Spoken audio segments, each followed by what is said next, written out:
항공사 기장인 언니에게서 전화가 걸려왔다. 지우야, 이상한 거 물어봐야겠어. 내 남편, 지금 집에 있어? 응, 있어. 거실에 앉아 있는데. 내가 대답했다. 언니의 목소리가 속삭임으로 바뀌었다. 그럴 리가 없어. 나 지금 다른 여자랑 있는 네 남편을 보고 있거든. 방금 내 파리행 비행기에 탔어. 바로 그때 등 뒤에서 문 열리는 소리가 들렸다. 지우야, 이상한 거 물어봐야겠어. 네 남편 말이야. 지금 집에 있어? 대한항공 K901편 조종석에서 들려오는 언니. 가영의 목소리가 전화기 너머에서 지지직거렸다. 나는 서울 삼성동 우리 아파트 주방에 서서 출입구 너머로 아침 신문을 읽고 있는 남편 태준을 보고 있었다. 나는 천천히 대답했다. 거실 소파에 앉아 있어. 뒤따른 침묵이 어딘가 잘못됐다는 느낌을 주었다. 그때 가영 언니가 내 세상 전체를 산산조각 내는 말을 속삭였다. 그럴 리가 없어. 나 지금 다른 여자랑 있는 네 남편을 보고 있거든. 방금 내 파리행 비행기에 탔어. 등 뒤에서 발소리가 들렸다. 태준이 커피 머그를 손에 들고 주방으로 들어섰다. 그는 지난 7년간 매일 아침 지었던 똑같은 표정으로 나를 보며 미소 짓고 있었다. 그의 손에 들린 커피 머그는 내가 그의 40번째 생일 선물로 사준 것이었다. 흰색 세라믹 머그에 검은 글씨로 세상에서 가장 평범한 남편이라고 적혀 있었다. 그는 선물을 열어보고는 웃음을 터뜨렸다. 뭐든지 최고라고 주장하는 사람은 절대 믿지 않기 때문에 이게 완벽하다고 했다. 그건 3년 전 그의 자기 비하적인 유머가 계산된 행동이 아닌 매력으로 느껴지던 시절의 일이었다. 누구야? 이렇게 아침부터? 태준이 커피를 리필하러 커피 메이커 쪽으로 가며 물었다. 그의 토요일 아침 일과는 절대 변하지 않았다.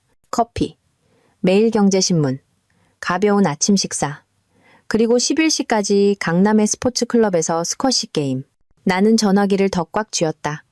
스피커를 통해 언니의 숨소리가 들렸다. 언니는 내가 무언가 말하기를, 반응하기를, 도저히 말이 안 되는 이 상황을 이해시켜주기를 기다리고 있었다. 내 남편은 우리 집 주방에서 5피트 떨어진 곳에 서 있었다. 동시에 내 남편은 인천국제공항 비즈니스 클래스 좌석에 다른 여자와 함께 앉아 있었다. 그냥 언니야. 나는 간신히 말했다. 내 목소리가 너무나 평온하게 들려 스스로도 놀랐다. 비행 전 체크인 전화. 태주는 무심하게 고개를 끄덕이며 왼손으로 커피를 따르고 오른손으로는 휴대폰을 스크롤했다. 가영이 누나한테 안부 전해줘. 누나가 항상 말하던 직원 할인 항공권. 우리도 한번 써야겠네. 그의 말에 담긴 아이러니가 속을 뒤틀리게 했다. 나는 그가 이곳에 속한 사람 특유의 편안하고 익숙한 몸짓으로 주방을 돌아다니는 것을 지켜봤다. 7년의 결혼 생활이 만들어낸 패턴이었다. 설탕을 어디에 두는지, 그가 커피를 어떻게 좋아하는지, 아침 식사바에 앉는 대신 늘 카운터에 서 있는 방식까지. 언니, 내가 다시 전화할게. 나는 조용히 말했다. 지우야, 잠깐만.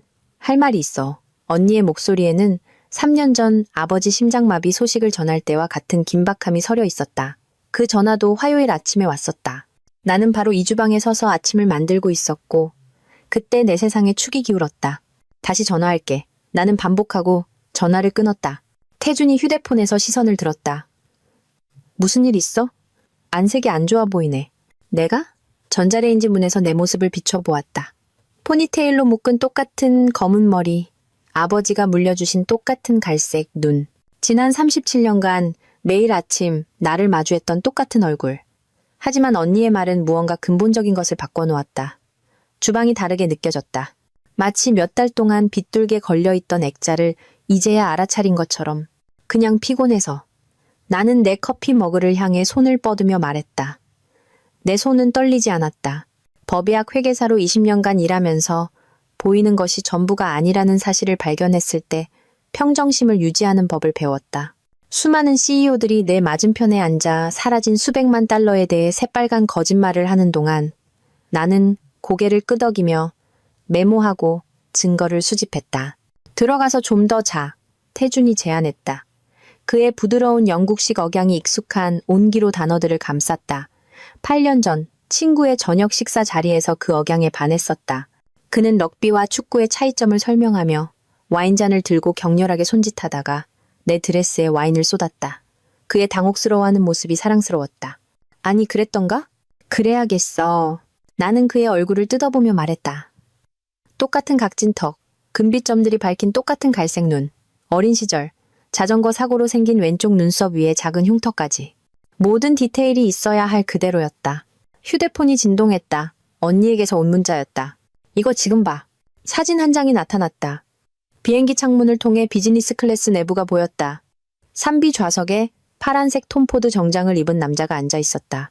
비스듬한 각도에서 찍은 사진이었지만 옆모습은 틀림없었다. 머리를 드는 방식, 턱선의 곡선, 말할 때 특유의 손짓, 태준, 내 남편 태준이었다. 그는 25살쯤으로 보이는 금발의 서양 여자에게 활기차게 이야기하고 있었고 여자는 그의 팔뚝에 스스럼 없이 손을 얹고 있었다. 나는 주방에 있는 태준을 올려다봤다. 회색 캐시미어 스웨터 차림에 머리 위로 밀어 올린 독서용 안경, 그리고 우리가 청담동의 작은 보석상에서 함께 골랐던 결혼 반지를 왼손에 끼고 있었다. 사실 내 목소리는 놀랍도록 안정적이었다. 나 팬케이크나 만들까봐. 팬케이크? 화요일 아침에? 무슨 특별한 날이야. 그가 눈썹을 치켜 올렸다.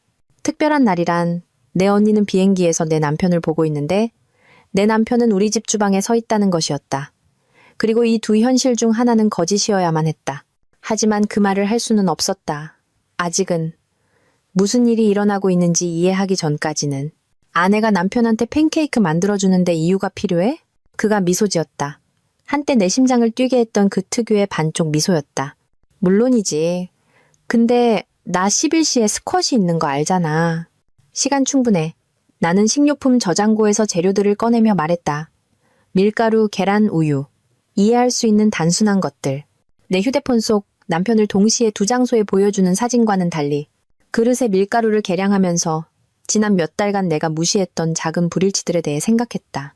그가 고객과의 저녁 식사를 마치고 돌아왔을 때 내가 모르는 향수 냄새가 났던 밤, 그가 온라인에서 어떤 기록도 찾을 수 없었던 학회에 참석한다며 부산에 갔던 주말, 그리고 최근 그가 너무나 완벽했던 방식, 잊어버린 기념일도 침실 바닥에 벗어둔 양말도 한때 나를 미치게 했지만 이제는 이상하게 사라져버린 짜증나는 습관들도 없었다.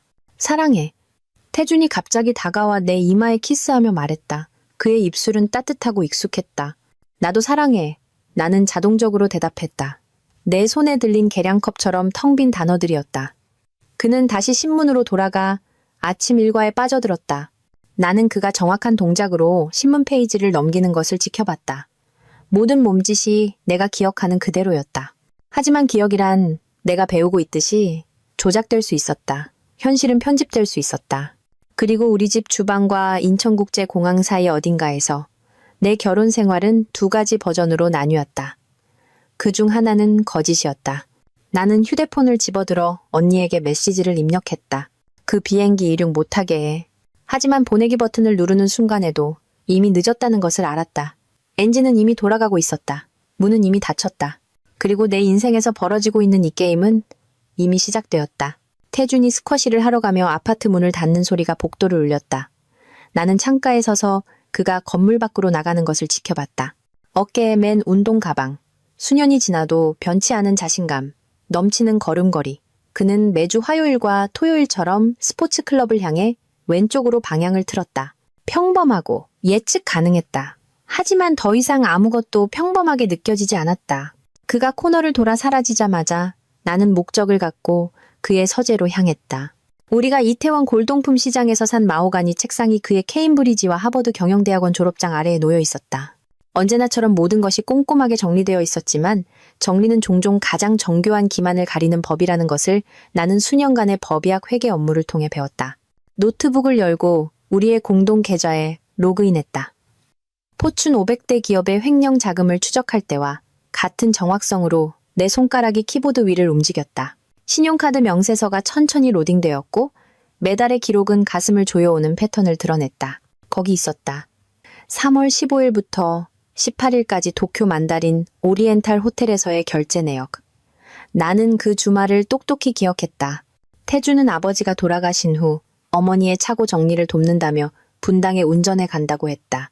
내가 같이 가겠다고 했지만 그는 유난히 힘들었던 감사를 막 끝낸 내가 집에서 쉬어야 한다고 고집했다. 호텔 결제 내역은 2인 기준이었다. 룸서비스 2인분, 스파 트리트먼트 2인분. 손이 약간 떨리며 더 아래로 스크롤했다. 광화문 포시즌스 호텔. 그가 광화문에서 고객과 저녁 식사를 한다고 했던 주말이었다. 나는 식중독으로 집에 누워 있었고 고객과의 미팅이 왜 우리 아파트에서 40분 거리에 있는 호텔에서 숙박을 해야 하는지 의심할 기력조차 없었다. 다음으로 그의 법인카드를 조회했다. 더 많은 호텔, 내가 들어본 적 없는 더 많은 레스토랑, 그리고 나를 위한 선물로는 한 번도 나타난 적 없는 까르띠에에서의 보석 구매 내역이 있었다. 금융 비리를 찾아내도록 훈련된 내 체계적인 뇌는 각각의 불일치를 목록화했고 심장은 그것들을 합리화하려 애썼다. 아마 고객 선물일 거야. 아마 방문한 임원들을 위한 호텔이었을 거야. 아마 내 남편이 완전히 다른 삶을 살고 있다는 것 말고 다른 설명이 있을 거야. 휴대폰이 울렸다. 최유나의 이름이 화면에 떴다. 15분 뒤에 도착해. 그녀는 서론 없이 말했다. 그리고 지우야, 마음의 준비를 해야 할 거야. 내가 찾아낸 게 방대해. 유나와 나는 NYU 룸메이트였고 각자의 길이 갈라지기 전까지 함께 회계학을 공부했다. 나는 법의학 조사 쪽으로, 그녀는 자신이 암호처럼 부르는 사설 정보 분석 쪽으로. 23살짜리 비서와 바람을 피운 여의도 증권맨 리처드와의 이혼은 그녀를 기업 분석가에서 그녀가 결혼 생활 정찰이라고 부르는 분야의 전문가로 변모시켰다. 그녀를 기다리는 동안 나는 조사를 계속했다. 우리의 공동투자 계좌는 정상적인 활동을 보였다. 하지만 더 깊이 파고들자 내가 모르는 인출 내역을 발견했다. 처음에는 소액이었다. 500만 원, 1000만 원씩 항상 자동 알림이 발동되는 기준금액 바로 아래에서. 내가 수많은 사기 사건에서 봐왔던 체계적인 자금 빼돌리기 수법이었다. 다만 이번에는 내 계좌에서 일어나고 있었다. 초인종이 울렸다. 유나가 특유의 올블랙 차림으로 서 있었다. 태블릿을 가슴에 꼭 껴안은 채 그녀의 표정은 암울했다. 리처드의 외도를 발견했을 때도 저런 표정이었다. 아버지가 돌아가신 후 그의 숨겨진 도박 빚에 대해 나에게 말해줘야 했을 때도, 인생이 친구 사이의 잔인한 정직함을 요구할 때도. 보여줘. 나는 그녀를 식탁으로 이끌며 말했다. 그녀가 태블릿을 열었다. 능숙한 손가락이 화면 위를 날아다녔다. 내 언니가 본 여자는 한채영이야. 26살. 사일렉스 제약의 제약 영업사원. 사진이 나타났다. 금발의 서양인 값비싼 관리가 들어갔음을 암시하는 세련된 방식으로 전형적으로 아름다웠다. 서울 지역을 2년 동안 담당했어. 소셜미디어는 대부분 비공개지만 태그된 사진 몇 개에 접근했어. 뒤따르는 이미지들의 속이 울렁거렸다. 내가 모르는 레스토랑에 있는 한채영과 태준. 마이애미의 호텔 바로 보이는 곳에 있는 한채영과 태준. 자선 갈라에 있는 한채영과 태준. 내가 보스턴 학회에 갔던 바로 그날 밤이었다. 얼마나 됐어? 내 목소리가 멀게 들렸다. 마치 다른 사람이 묻는 것 같았다. 디지털 발자국을 기준으로 보면 최소 3개월. 하지만 지우야, 그게 가장 이상한 부분은 아니야. 유나가 다른 화면을 띄웠다. 연주를 통해 내 아파트 보안 영상을 입수했어. 이거 봐봐. 영상은 지난 화요일 우리 아파트 로비를 보여줬다. 서류 가방을 든 태준이 오후 6시 47분에 들어오고 있었다. 타임스탬프는 그가 퇴근해서 집에 도착한 시간과 일치했다. 유나가 영상을 확대하기 전까지는 모든 것이 정상적으로 보였다. 그림자를 봐. 그녀가 말했다. 그림자가 잘못된 각도로 드리워져 있었다. 그가 샹들리에 아래를 지날 때 미세하게 깜빡였다. 무심코 보는 사람에게는 보이지 않겠지만 속임수를 찾는 사람에게는 눈에 띄는 디테일이었다. 이건 딥페이크 기술이야. 유나가 설명했다. 누군가 내 아파트 보안 시스템에 조작된 영상을 삽입해온 거야. 이건 아마추어 솜씨가 아니야. 제대로 구현하려면 수억 원이 드는 정교한 소프트웨어를 말하는 거야. 나는 화면을 응시했다. 내 머리는 이것이 무엇을 의미하는지 처리하려 했었다. 왜 누군가 이런 수고까지 하는 걸까? 그걸 우리가 알아내야 해. 하지만 더 있어. 그녀가 다른 파일을 열었다. 내 이웃 몇 명에게 조심스럽게 물어봤어. 20층의 박 여사님이 흥미로운 말을 했어. 박 여사님, 78세, 페르시안, 고양이 2마리와 혼자 살며 대부분의 시간을 현관문 외시경으로 복도를 감시하는 건물의 비공식 보안 시스템. 그녀는 3개월 전 네가 보스턴 학회에 갔던 그 주말에 태준이 여행 가방을 들고 나가는 것을 봤다고 했다. 그가 나가는 길에 장본 것을 들어줘서 특별히 기억한다고 했다. 한동안 멀리 떠난다고 말했다고. 나는 그 주말을 기억했다. 그 학회는 필수 참석이었다. 새로운 금융감독원 규정에 대한 이틀간의 지루한 발표들. 나는 일요일 저녁에 집에 돌아왔고 태준이 저녁을 요리하고 있었다. 내가 가장 좋아하는 로즈메리 치킨. 그는 주말 동안 서재를 정리하고 밀린 잠을 잤다고 말했다. 서재는 똑같아 보였다. 하지만 내가 집에 돌아왔을 때 그는 여기 있었어. 내 목소리가 목에 걸린 듯 두껍게 느껴졌다. 그가 있었을까? 아니면 그와 똑같이 생긴 누군가가 있었을까? 방이 약간 기울었다. 나는 테이블 가장자리를 붙잡았다. 내 회계사의 뇌는 논리적인 칸이 존재하지 않는 곳에 칸을 만들려고 애썼다. 말도 안 돼. 사람이 그냥 대체될 수는 없어. 아니, 유나가 부드럽지만 단호한 목소리로 동의했다. 그럴 수 없지. 상당한 자원과 계획 없이는. 지우야, 태준이 요즘 민감한 일을 하고 있었어? 그를 표적으로 만들 만한 거래나 프로젝트 같은 거. 나는 그의 최근 업무를 생각했다. 인수합병, 기업 인수, 일반적인 투자은행 활동들. 이런 수준의 정교한 사기극을 벌일 만한 가치가 있는 일은 없어 보였다. 그가 나에게 말하지 않은 무언가가 있지 않다면 말이다. 늘어나는 비밀 더미에 추가할 또 다른 비밀. 영상을 더 봐야겠어. 나는 이제 더 안정된 목소리로 말했다. 지난 3개월간의 모든 출입 기록, 신용카드 영수증, 통화 기록, 전부 다. 유나는 이미 타이핑을 하며 고개를 끄덕였다. 내가 할 수 있는 건 다 구해볼게. 하지만 지우야, 조심해야 해. 이 일을 벌이는 게 태준이든 다른 누구든 그들은 심각한 자원을 투자했어. 이건 단순한 바람이 아니야. 이건 전혀 다른 무언가야. 유나는 나에게 연락할 암호화된 휴대폰을 건네주고 우리가 상황의 전모를 파악할 때까지 평소처럼 행동하라고 경고한 뒤 떠났다.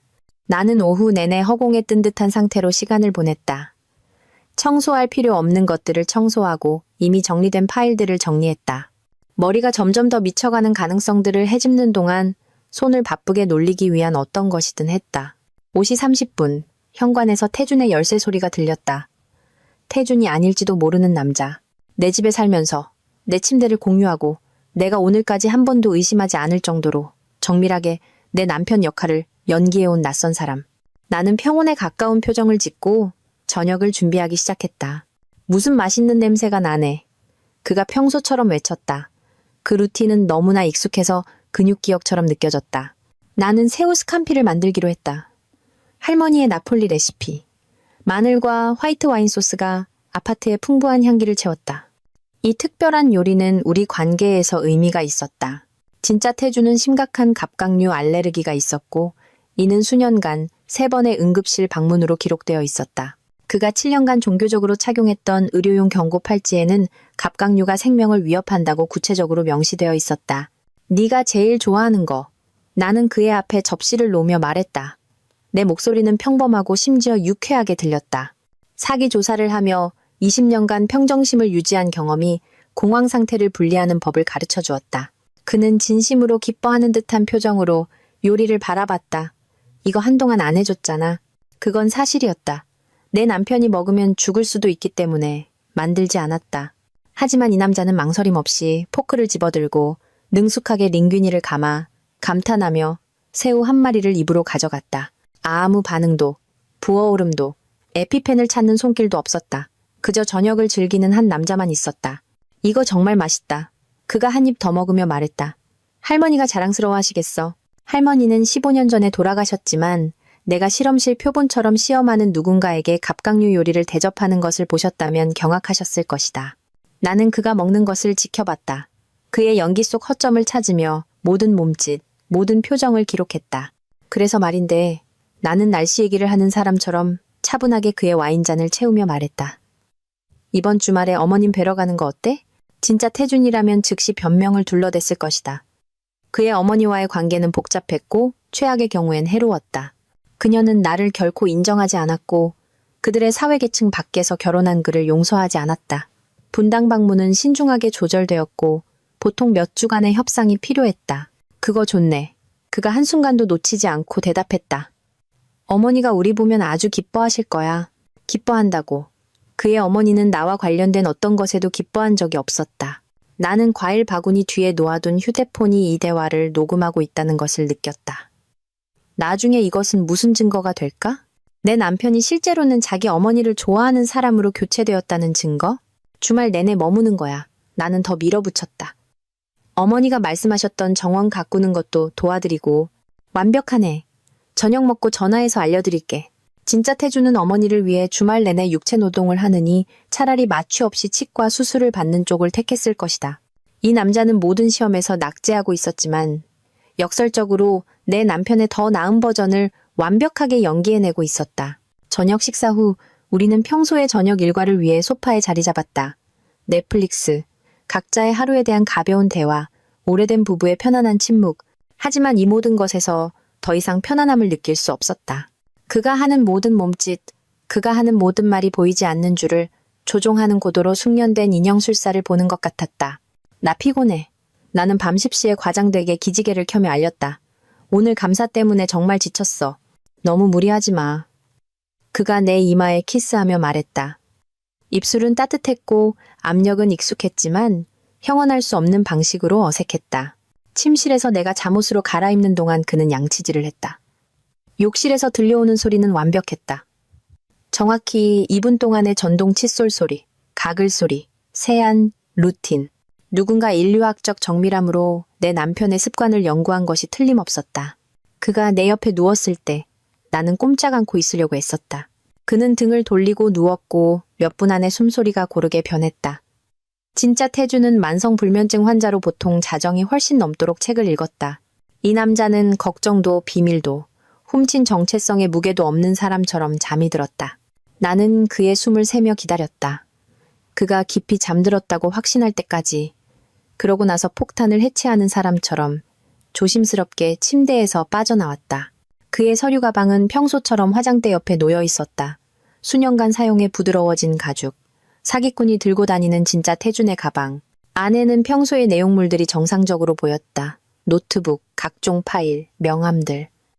하지만 투자 포트폴리오 뭉치 아래에서 속하지 않은 봉투 하나를 발견했다.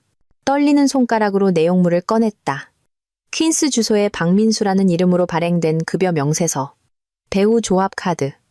하지만 가장 결정적인 것은 손으로 쓴 메모들이었다. 다른 사람의 필체로 내 삶을 고통스러울 정도로 상세하게 기록한 수십 페이지. 내가 선호하는 커피 머그까지 기록된 내 아침 루틴, 특정 구절이 강조된 내 말투. 오디션을 위해 준비된 대본처럼 익히는 우리 관계의 역사에 대한 세부 사항들. 지우는 커피에 설탕 하나, 크림은 넣지 않음. 화요일과 목요일마다 언니에게 전화함. 결혼기념일은 10월 15일. 꽃을 기대하지만 안 그런 척함. 3년 전 아버지 사망. 민감한 주제임. 영화, 클래식 마지막 장면에서 매번 눈물 글썽임. 우리의 결혼 전체가 요점 정리로 축소되어 있었다. 헌신적인 남편 역할을 준비하는 누군가를 위한 캐릭터 연구. 마지막 페이지 하단에 다른 필체로 쓰인 메모가 있었다. 이체 완료될 때까지 신분 유지. 최장 3개월. 3개월. 이 연기에는 만료일이 있었다. 나는 떨리는 손으로 박민수의 서류 가방에 서류들을 다시 집어넣었다.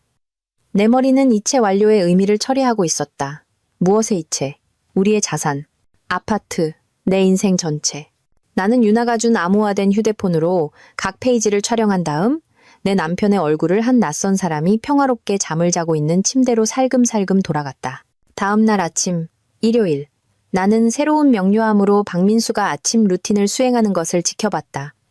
모든 몸짓은 연구되었고 모든 단어는 신중하게 선택되었다. 그가 헬스장에 가야 한다고 말했을 때 나는 사무실에서 즉시 처리해야 할 긴급한 고객 위기를 꾸며냈다. 그는 태블릿에서 거의 눈을 떼지 않고 마음이 이미 다른 곳에 가 있는 사람의 무심함으로 손을 흔들며 작별 인사를 했다. 일요일 아침 내 사무실 건물은 텅 비어 있었다. 경비원들과 금융 범죄의 유령들 뿐이었다. 나는 파크 에비뉴가 내려다 보이는 내 코너 오피스에 문을 잠그고 내 인생에 대한 수술을 집도하려는 사람의 결심으로 노트북을 열었다. 기업 사기를 추적하는 데 사용했던 법의학 회계 소프트웨어가 이제 내 개인 재정을 해부할 것이었다. 공동 예금 계좌부터 시작했다. 지난 3개월은 내가 특별히 절도를 찾지 않았다면 놓쳤을 미묘한 패턴을 드러냈다.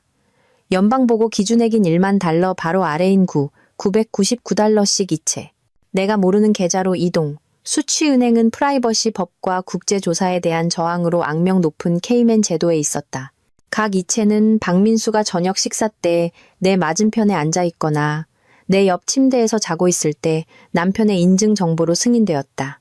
진짜 태주는 다른 곳에서 고용된 대역 배우가 완벽한 가정의 행복을 연기하며 나를 속이는 동안 체계적으로 우리 계좌를 빼돌리고 있었다.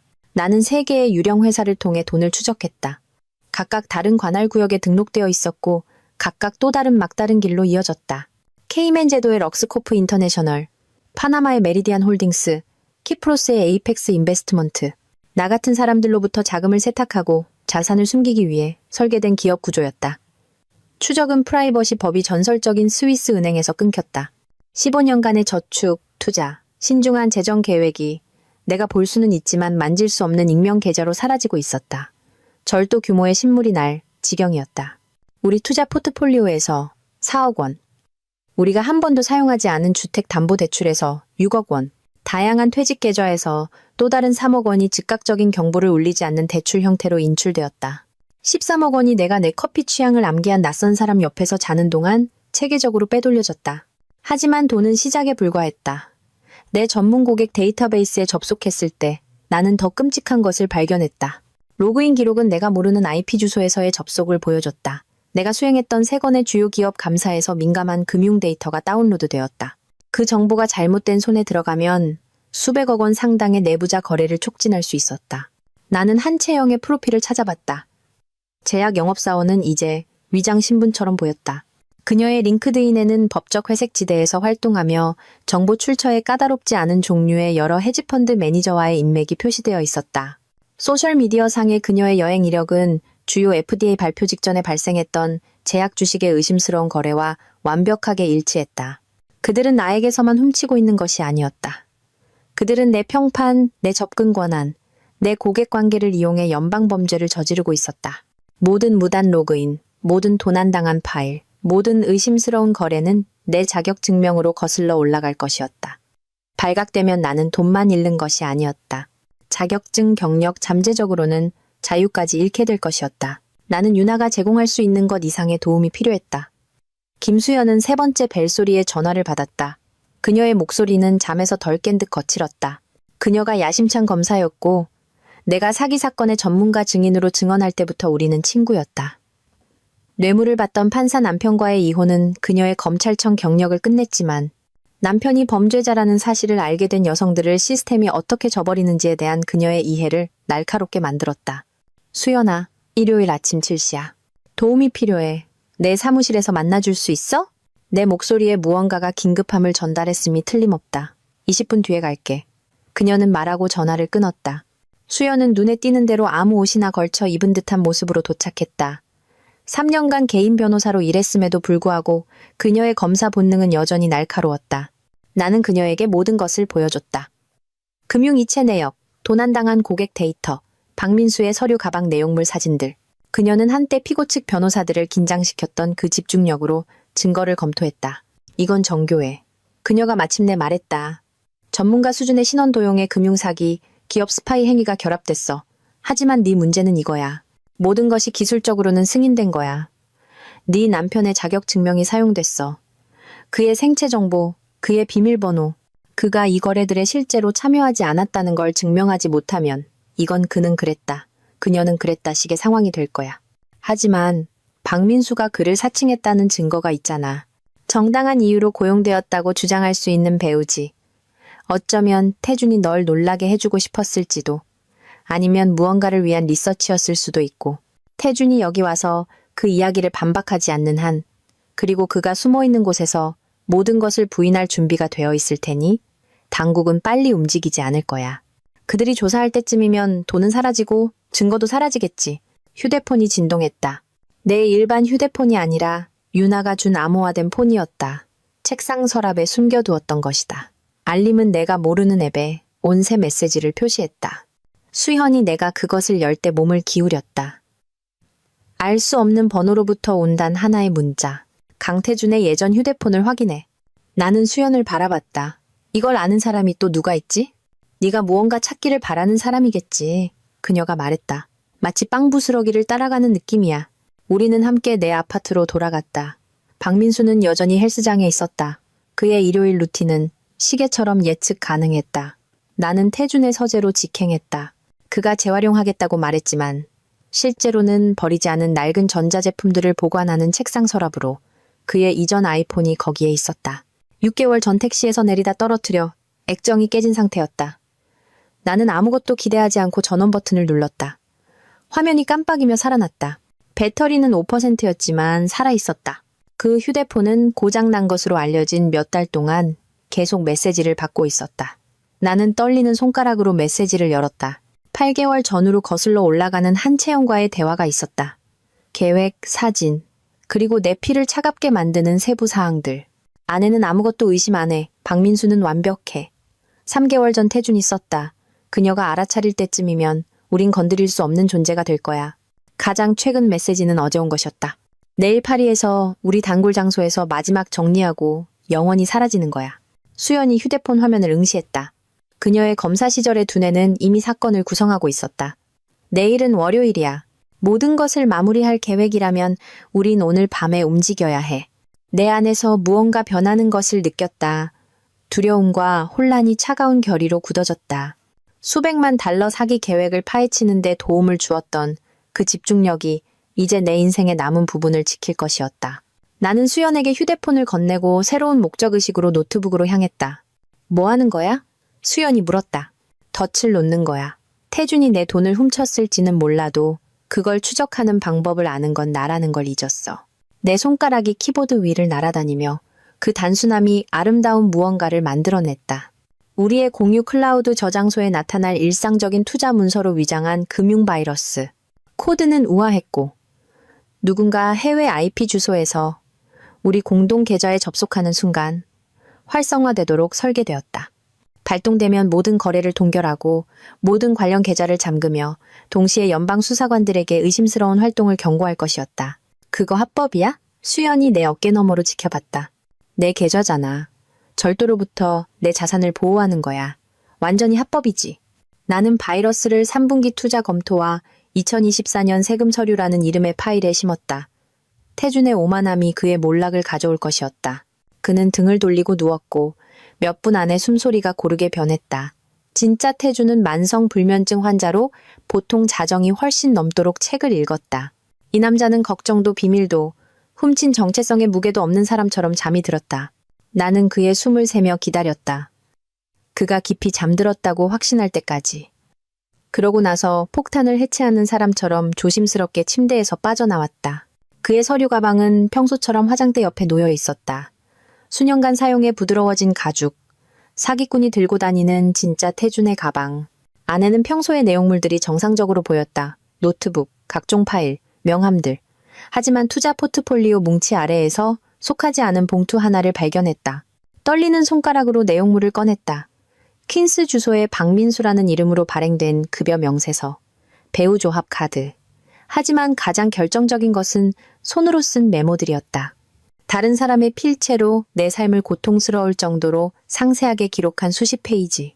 박민수의 미소는 흔들리지 않았지만 그의 눈에서 공황의 기미가 스치는 것을 보았다. 우리는 아토리아에 가본 적이 없었다. 진짜 태준과 나는 그리스가 아닌 산토리니로 신혼여행을 갔다. 하지만 박민수는 그걸 몰랐다. 아토리아, 그가 시간을 벌며 되뇌었다. 우리가 동틀 때까지 춤췄던 그 작은 선술집. 네가 인생에서 가장 낭만적인 밤이었다고 했었지. 수연은 내가 시행하는 시험을 알아차리고 테니스 경기처럼 우리의 대화를 지켜봤다. 박민수의 턱이 거의 알아챌 수 없을 정도로 굳어졌다. 물론이지. 그가 마침내 말했다. 근데 거긴 리모델링 때문에 문 닫았다고 생각했는데 그의 무지를 덮기 위한 완전한 거짓말이었다. 내가 묘사한 장소는 존재하지 않았다. 나는 따뜻하게 미소 지으며 헌신적인 아내 역할을 연기하는 동시에 그의 연기에서 또 다른 균열을 기록했다. 네 말이 맞을 거야. 그냥 태국 음식이나 시켜 먹자. 그의 어깨에서 안도의 기색이 역력했다. 수연은 증거를 가지고 자리를 떴다. 박민수가 샤워하러 간 사이 나는 태준의 치밀하게 구축된 계획에 불을 지필 세 통의 전화를 걸었다. 첫 번째는 스타인버그 인더스트리의 CEO이자 태준의 가장 큰 고객인 로버트 스타인버그에게. 나는 대화 톤을 유지하며 걱정은 하지만 놀라지는 않은 척했다. 로버트, 일요일에 방해해서 정말 죄송해요. 그런데 인접 계좌를 검토하다가 귀사의 투자 포트폴리오에서 약간 특이한 활동을 발견해서요. 심각한 건 아니고 아마 단순한 사무 착오일 거예요. 그래도 팀에 한번 확인해보라고 하시는 게 좋을 것 같아요. 의심의 씨앗이 심어졌다. 태준의 무단 접근으로 이어지는 불일치를 발견하게 될 내부 감사를 촉발할 만큼의 우려로 물을 주었다. 두 번째 전화는 피닉스 캐피털의 제니퍼 오에게. 같은 접근 방식, 다른 각도.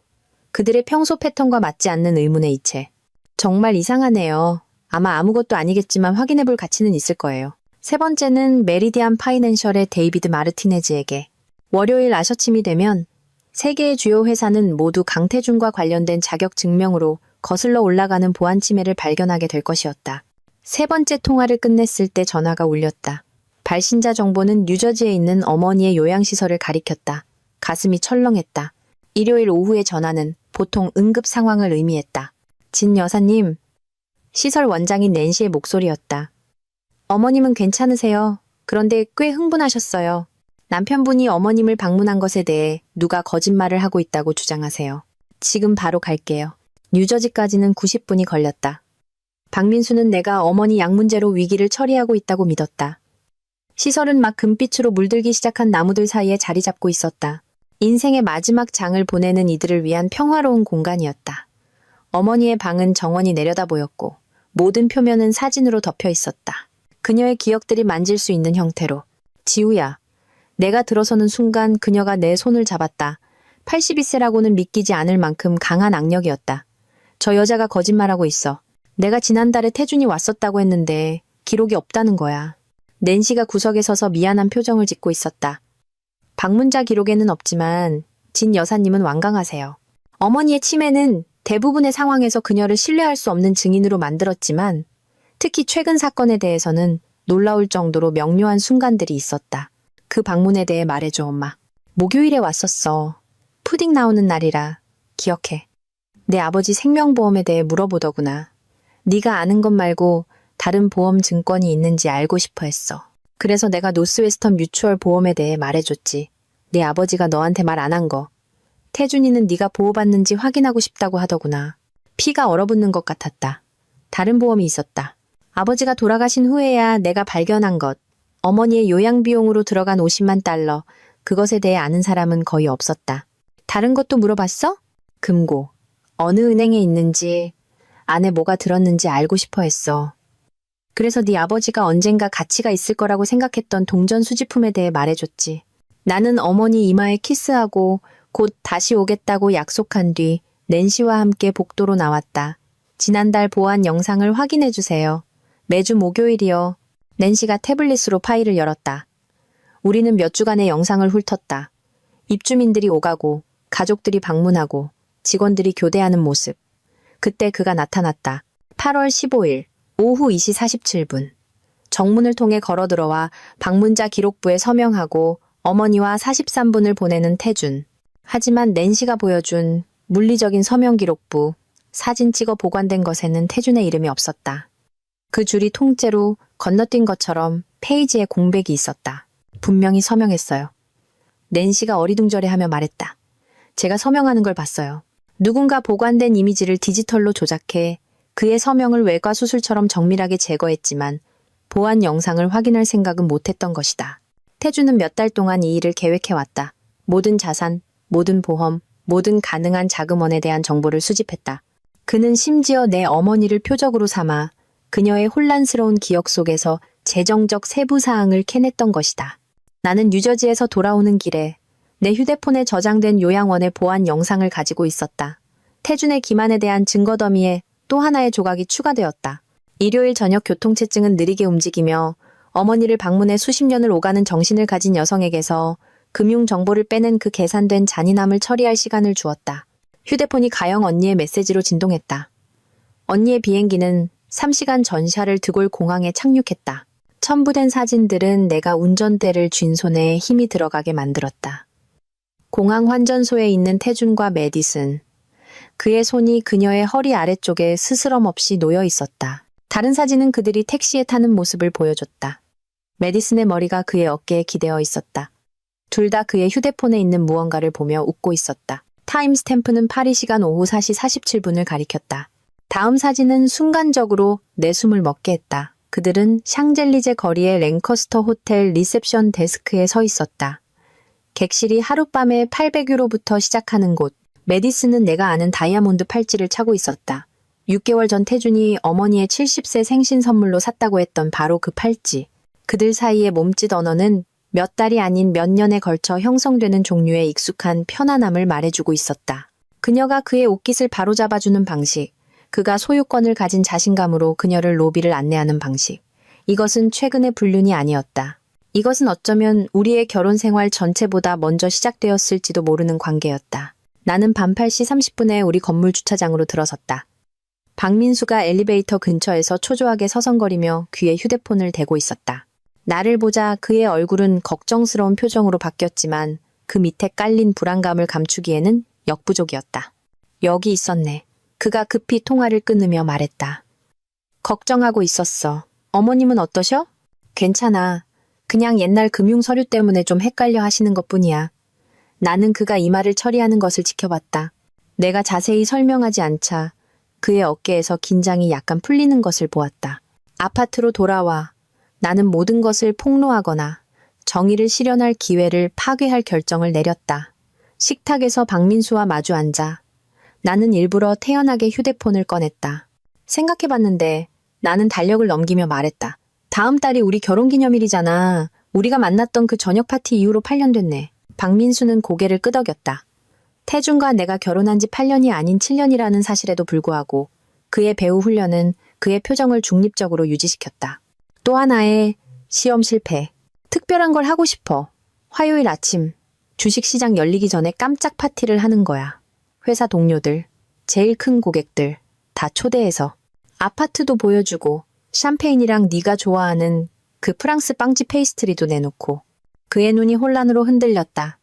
화요일 아침? 파티하기엔 좀 이상한 시간이네. 네가 항상 그랬잖아. 최고의 거래는 아침 식사 전에 이루어진다고. 게다가 기억에 남을 거잖아. 색다르고. 나는 연락처를 띄우며 열정적인 목소리로 말했다. 내가 다 처리할게. 넌 오늘 밤에 초대장만 보내면 돼. 아주 특별하고 긴급한 것처럼 보이게 해. 꼭 참석해야 한다고 말이야. 박민수는 망설였다. 이것이 그의 대본의 일부인지 아니면 예상치 못한 것인지 알아내려는 것이 분명했다. 하지만 거절하면 캐릭터가 무너지고 그의 위장을 유지하는 것이 가장 중요했다. 네가 원한다면 그가 마침내 말했다. 완벽해. 내가 저녁 만드는 동안 지금 보내. 답장 오는 거 보고 싶어. 나는 그가 휴대폰으로 메시지를 작성하는 것을 지켜봤다. 그의 손가락이 마지못해 화면 위를 움직였다. 투자은행 동료들, 주요 고객들, 연방 요원들이 들이닥쳤을 때 그들의 존재를 설명하기 불가능할 사람들. 몇 분 안에 답장이 오기 시작했다. 혼란과 동의가 섞여 있었다. 강태준이 참석을 요청하면 나타나는 것이었다. 우리의 마지막 저녁 식사를 준비하면서 나는 박민수에게 예기치 않은 동정심을 느꼈다. 그는 퀸스 출신의 실패한 배우였고 자신이 리얼리티 쇼나 정교한 장난을 위한 역할을 맡아 기회를 잡았다고 생각했을 것이다. 대신 그는 연방 범죄의 공범이 되었다. 형량이 걸린 나쁜 평가가 아닌 감옥행이 걸린 연기에 갇힌 것이다. 나는 아스파라거스를 곁들인 연어 요리를 만들었다. 간단하고 빠른 요리. 박민수는 주방 아일랜드에 앉아 가정의 평온함을 유지하는 척했지만 우리 둘 다 무언가 근본적으로 바뀌었다는 것을 알고 있었다. 그가 외웠던 대본은 더 이상 연기되는 장면과 맞지 않았다. 와인? 나는 우리가 보통 일요일 밤에 마시던 말백병을 들어보이며 제안했다. 그는 재빨리 고개를 저었다. 속이 좀 안 좋아. 감기 기운이 있는 것 같아. 3개월 만에 처음으로 그가 술을 거절했다. 그의 의식적인 마음이 위험을 완전히 처리하지 못했더라도 그의 본능은 경고를 외치고 있었다. 나는 다가올 일을 위해 액체의 용기가 필요해서 내 잔에 와인을 따랐다. 민수 씨, 내가 조용히 말하자 그의 온몸이 굳었다. 나는 한 번도 태준의 이름을 틀리게 부른 적이 없었다. 난 당신이 누군지 알아요. 우리 사이에 팽팽한 줄처럼 침묵이 흘렀다. 그의 얼굴에는 놀람, 두려움, 계산, 그리고 마침내 체념의 감정들이 스쳐 지나갔다. 그가 말했을 때 영국식 억양은 사라지고 순수한 브루클린 억양이 나왔다. 언제부터 알았어요? 화요일 아침부터요. 내 언니가 진짜 태준이 비행기 타는 걸 보는 동안 당신은 우리 거실에 앉아 있었죠. 그는 두 손에 얼굴을 묻었다. 그 제스처가 너무나 진솔해서 내 분노가 잠시 흔들렸다. 범죄에 대해선 몰랐어요. 그가 당신과 별거 중이라고 했어요. 사업상의 이유로 집을 지키고 겉모습을 유지해줄 사람이 필요하다고. 3개월 동안 그인 척하면 현금으로 2만 달러를 준다고 했어요. 이상하긴 했지만 합법적이라고 생각했어요. 정말 그렇게 믿었어요? 믿고 싶었어요. 그의 목소리가 약간 갈라졌다. 15년 동안 오디션을 봤어요. 웨이터 일하고 배달 트럭 몰면서 내가 원했던 역할을 어린 배우들이 가져가는 걸 지켜봤죠. 그러다 이 남자가 나타나서 내가 평생 본 적 없는 큰돈을 주며 역할을 제안했어요. 질문을 할 여유가 없었어요. 내 휴대폰이 수연의 문자로 진동했다. 내일 아침 검찰 움직임. 모든 준비 완료. 나는 박민수를 바라봤다. 내 침대에서 자고, 내 식탁에서 밥을 먹고, 내 인생을 파괴한 기만에 참여했던 이 낯선 사람. 하지만 지금 그와 마주 앉아 그의 어깨에 드리운 패배감을 보며 나는 태준의 조종에 희생된 또 다른 피해자를 알아보았다. 내일 아침 연방 요원들이 들이닥칠 거예요. 당신이 초대한 사람들이 그걸 목격하기 위해 여기 올 거고요. 공범으로 체포되거나 증인으로 협조하거나 선택할 수 있어요. 증인이요. 그가 즉시 말했다. 맙소사 증인이요. 서류도 있고 녹음 파일도 있어요. 그가 당신이 의심할 경우를 대비해서 모든 걸 보관하라고 했어요. 보험이라고 했죠. 박민수는 모든 것을 보관해둔 창고 열쇠를 보여준 후 우리 집 소파에서 밤을 보냈다. 계약서, 태준과의 통화 녹음 파일, 위장을 유지하기 위한 상세한 지시사항들. 우리 둘 다 거의 잠을 이루지 못했다. 이 정교한 연극을 끝낼 새벽을 기다리며 오전 5시 47분 내 전화가 울렸다. 잡았어. 가영 언니의 목소리에는 피로와 만족감이 뒤섞여 있었다. 프랑스 경찰이 샤를 드골 공항에서 그들을 체포했어. 스위스로 가는 연결 항공편을 타려던 중이었대. 나는 박민수가 들을 수 있도록 스피커폰으로 바꿨다. 그는 소파에 앉아 있었다. 내가 준 담요를 허리에 두른 채 자신의 판결을 듣기 직전의 남자처럼 보였다. 체포는 극적이었어. 언니가 계속 말했다. 경찰이 도착했을 때 그들은 프리미엄 라운지에 있었대. 메디슨은 울기 시작하면서 범죄에 대해 아무것도 모른다고 주장했어. 하지만 태주는 그의 평정심이 마침내 무너졌어. 도망치려고 했대. 모두가 보는 앞에서 그를 덮쳤어. 누가 그걸 촬영해서 벌써 유럽 뉴스 채널에 떴어. 박민수는 눈을 감았다. 자신이 그 수갑을 찰 뻔했다는 사실을 깨달았을 것이다. 나는 부엌으로 가서 커피를 내리기 시작했다. 아드레날린이 온몸을 휘감고 있었지만 손은 안정적이었다. 아파트는 곧 태준의 기만이 절정에 달하는 것을 목격할 증인들로 가득 찰 것이었다. 오전 7시 30분 첫 손님들이 도착하기 시작했다.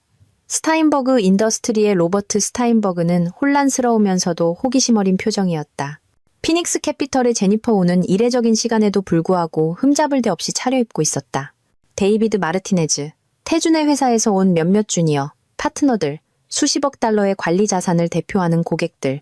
그들은 우리 거실에 모여 커피를 받아들고 초대의 의문스러운 긴급성에 대해 어색한 잡담을 나눴다. 태준, 이게 그럴 만한 가치가 있어야 할 걸세. 로버트가 창가에 얼어붙은 채 서 있는 박민수에게 말했다. 서울팀과의 아침 회의를 취소하고 왔다고. 박민수가 나를 쳐다봤다. 그의 눈에는 공황이 역력했다. 대본은 이런 상황에 대비해주지 않았다. 내가 앞으로 나섰다. 마지막으로 우아한 안주인 역할을 하며. 모두 와주셔서 감사합니다. 시간이 이례적이라는 건 알지만 잠시 후 여러분의 존재가 왜 그토록 중요한지 이해하게 되실 겁니다. 오전 7시 58분 복도에서 발소리가 들렸다. 목적을 가지고 움직이는 여러 사람의 발소리. 박민수도 그 소리를 들었고 그의 얼굴은 창백해졌다. 초인종이 한번 격식 있게 울리고 곧이어 단호한 노크 소리가 뒤따랐다. 검찰입니다. 영장 집행하겠습니다. 내가 문을 열자 방은 혼란스러운 수군거림으로 가득 찼다. 6명의 수사관이 들어섰다. 그들의 존재는 즉시 우리 아파트를 사교 모임에서 범죄 현장으로 바꾸었다. 강철 같은 회색 머리와 무엇 하나 놓치지 않는 눈을 가진 여성 팀장이 신분증을 들어 보였다. 서울중앙지검 금융범죄수사대 장 팀장입니다. 강태준 씨를 찾고 있습니다. 접니다. 박민수가 말했다. 그의 영국식 억양 사이로 본래의 말투가 새어나왔다. 아니, 그게 아닙니다. 그러니까 그는 절박한 안도감으로 장 팀장을 바라봤다. 협조하고 싶습니다. 증거가 있습니다. 저는 그를 사칭하도록 고용됐습니다. 누군가의 커피잔이 받침에 너무 세게 부딪히는 소리를 제외하고는 방은 침묵에 빠졌다. 로버트 스타인버그의 입이 숨을 헐떡이는 물고기처럼 열렸다 닫혔다. 제니퍼 우는 휴대폰을 꺼내 아마도 벌어지고 있는 일에 대한 그녀 회사의 손실을 계산하고 있을 것이었다. 박민수 씨, 장 팀장이 이미 그의 실명을 알고 있다는 듯 명확하게 말했다. 사기, 신원도용, 자금 세탁 공모 혐의로 체포합니다. 그들이 박민수에게 수갑을 채우자 그는 감사와 비슷한 감정으로 나를 바라봤다. 퀸즈 블러바드 창고요. 그가 재빨리 말했다. 447호. 모든 게 거기에 있어요. 수사관들이 박민수에게 그의 권리를 고지하는 동안 내 노트북에서 내가 예상했던 알림이 울렸다. 금융 바이러스가 활성화되었다. 나는 화면에서 케이맨 제도, 스위스, 키프로스 전역의 계좌들이 동시에 동결되는 것을 실시간으로 지켜봤다. 도난당한 700만 달러가 디지털 호박 속에 갇혔다.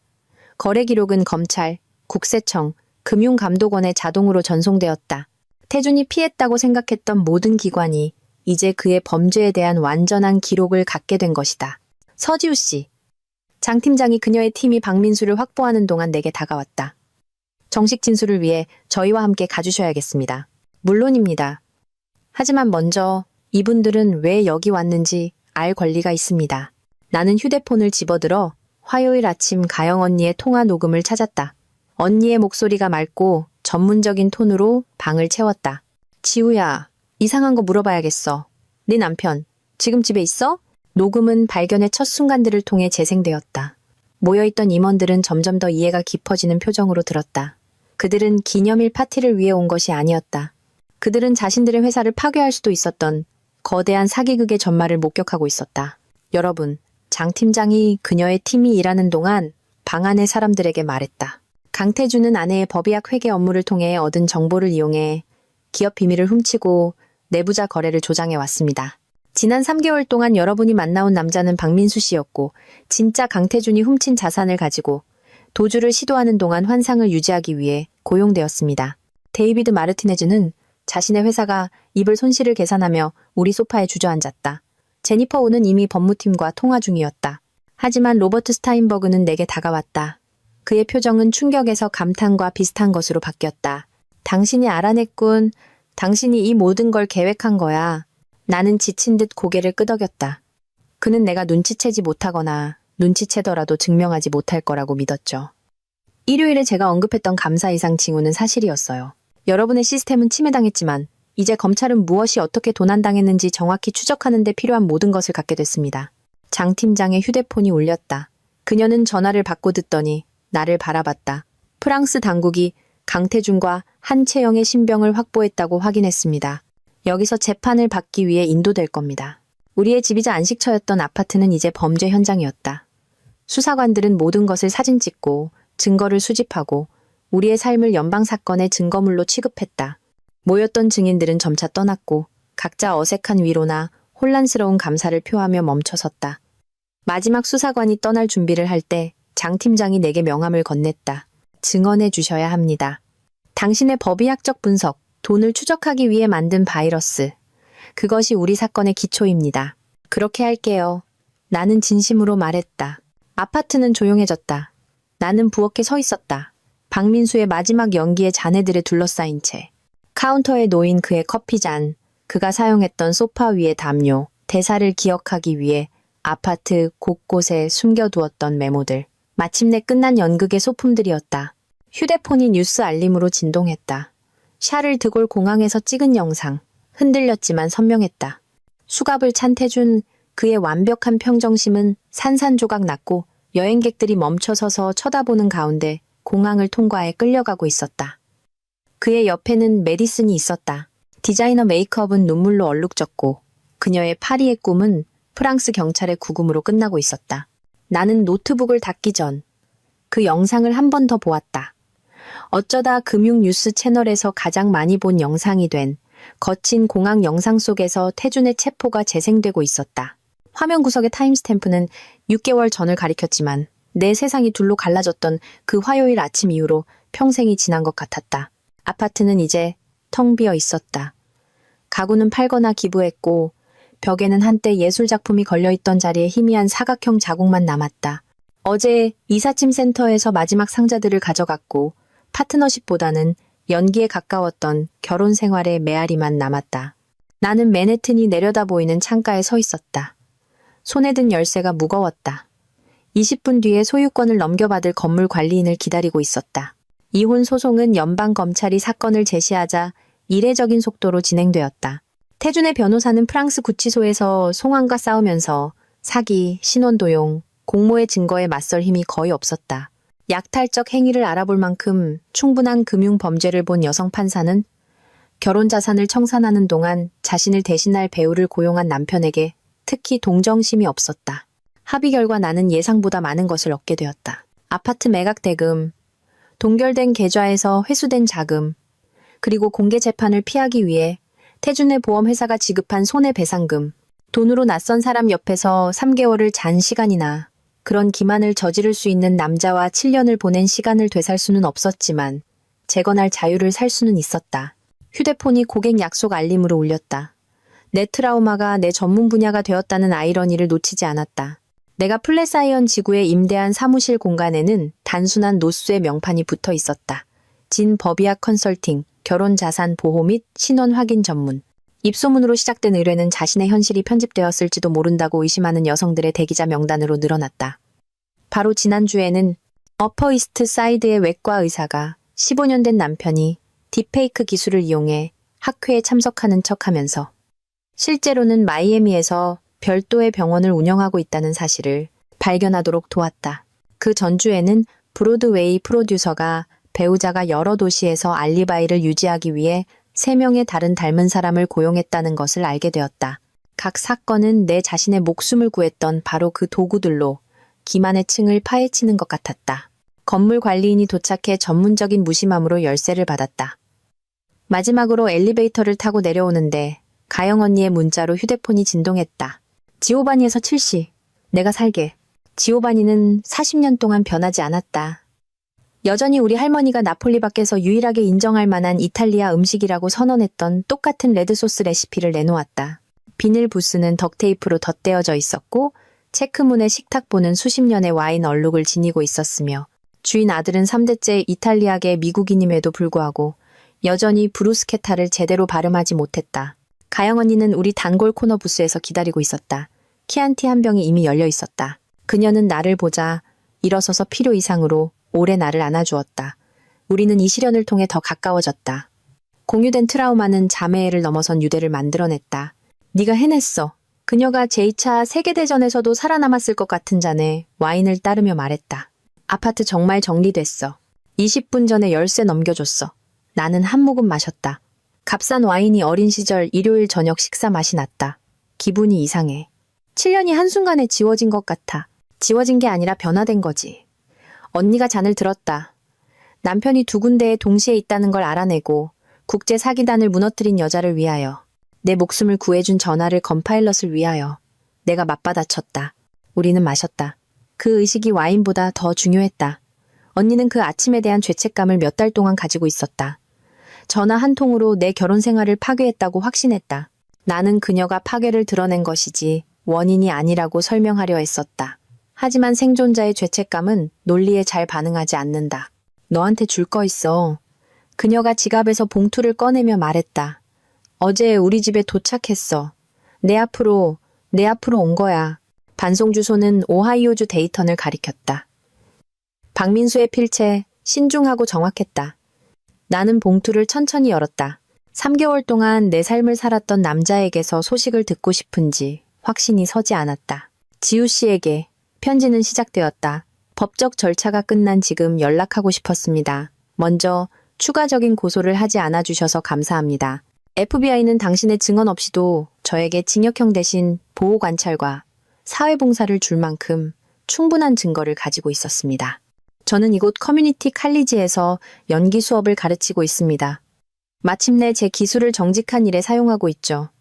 학생들에게 그 3개월에 대해 이야기합니다. 제 인생 최고의 연기가 어떻게 제가 저지른 최악의 일이 되었는지에 대해서요. 어떤 역할들은 그들이 얼마를 지불하든 간에 맡을 가치가 없다고 말해줍니다. 때때로 당신을 생각합니다. 태준이 한 짓에서 어떻게 회복할 수 있을지 궁금해하면서요.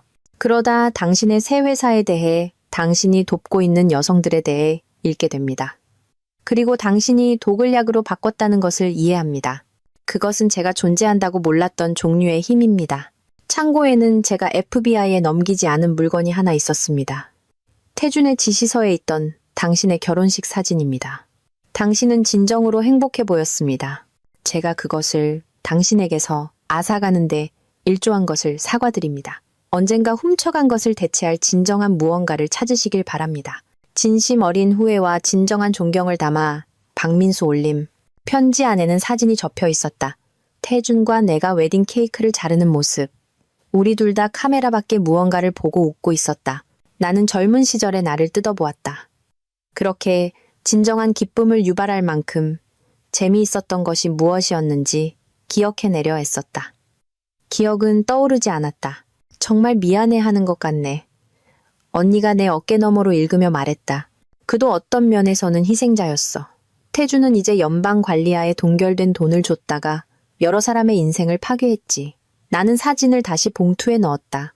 박민수는 그 역할을 맡을 만큼 절박했던 불운을 겪었을 뿐이야.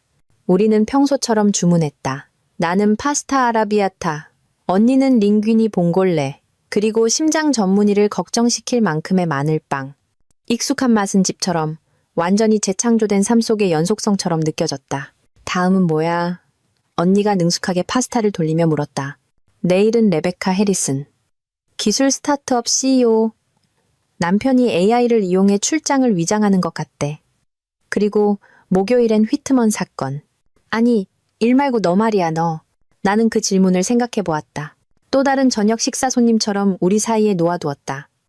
6개월 전 나는 내 미래가 편안한 예측 가능성 속에 그려져 있다고 생각했다. 이제 37살에 나는 독신이고 내가 창조한 분야에서 성공했으며 다음 고객 약속 외에는 모든 것이 불확실했다. 모르겠어. 나는 정직함에 스스로 놀라며 인정했다. 그리고 그게 이상하게도 자유로워.